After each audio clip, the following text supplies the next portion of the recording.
দু-এক মাসের মধ্যে পাশ করা হবে কৃষি সুরক্ষা নীতিমালা। তৈরি হচ্ছে কৃষক সুরক্ষা নীতিমালাও।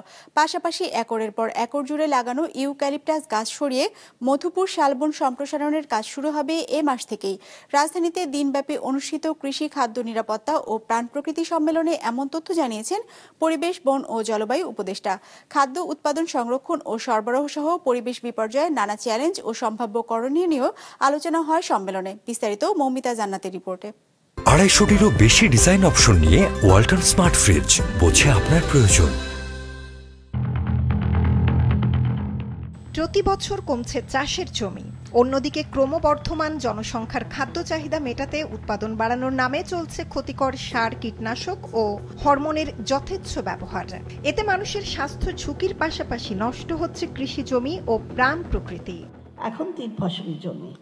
এমন পরিস্থিতিতে রাজধানীর একটি হোটেলে কৃষি খাদ্য নিরাপত্তা ও প্রাণ প্রকৃতি সম্মেলনের আয়োজন করে বণিক বার্তা, যেখানে প্রথম অধিবেশনে অংশ নিয়ে মূল্যস্ফীতি কমাতে খাদ্য উৎপাদন বাড়ানোর তাগিদের পাশাপাশি কৃষি পণ্য সংরক্ষণে উন্নত ব্যবস্থা তৈরি এবং কৃষি কমিশন গঠনের প্রয়োজনীয়তার কথা তুলে ধরেন বিশেষজ্ঞরা।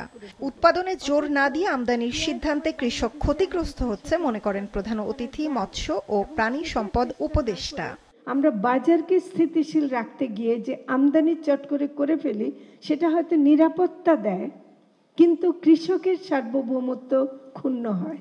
দ্বিতীয় অধিবেশনে নিরাপদ কৃষির পাশাপাশি উঠে আসে কৃষকের স্বাস্থ্য, জমির স্বাস্থ্য, বায়ু দূষণ, নদী দূষণ বন্ধের পাশাপাশি রামপাল বিদ্যুৎ কেন্দ্রের মতো মেগা প্রকল্পের ধারাবাহিকতা বন্ধের দাবিও। কয়েকটা কোম্পানি বনাম কৃষক, এরকম একটা অবস্থা তৈরি হয়েছে যে কোম্পানির হাতে, সেটা পোলট্রি ক্ষেত্রে বলি কিংবা বীজের ক্ষেত্রে বলি, সেখানে কিছু কোম্পানি সেটাকে কন্ট্রোল করছে। পরিবেশ, বন ও জলবায়ু এবং পানি সম্পদ বিষয়ক উপদেষ্টা জানালেন, অনেক দিন ধরে আটকে থাকা কৃষি সুরক্ষা নীতিমালা দ্রুতই পাস হবে। তৈরি হচ্ছে কৃষক সুরক্ষা নীতিমালাও। মন্ত্রণালয় সভা করে পাবলিক কনসালটেশনের পরে আশা করি মাস 2-3 মধ্যে কৃষি জমি সুরক্ষা আইনটা আমরা পাশ করে দিতে পারবো।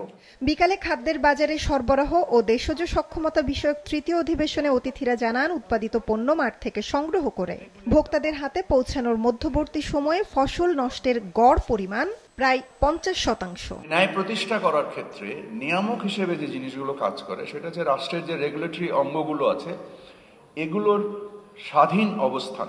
সরকারের বাজার ব্যবস্থাপনার পক্ষ থেকে যদি একেবারে রুট পর্যায়ে কিছুটা কাজ করা যায়, সেটা হচ্ছে যে যাতে করে এই ফসলটা পুরোপুরিভাবে আমি বলবো যে ছোট ব্যবসায়ী, ফড়িয়া যাদের কাছে হাতে চলে না যায়, এইটা যদি একটু স্টোরেজের ব্যবস্থা করা যায়, যাতে করে তাকে অন্যের হাতে আসলে চলে যেতে হবে না।